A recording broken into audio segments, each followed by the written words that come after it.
In this video, I'll talk about how you can connect the TikTok shop to your Shopify. Now this is pretty easy, guys. We need to download an app from your Shopify store.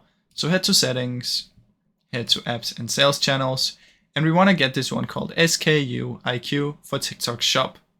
So go to the Shopify app store, search for it, SKU, and it should pop up right here.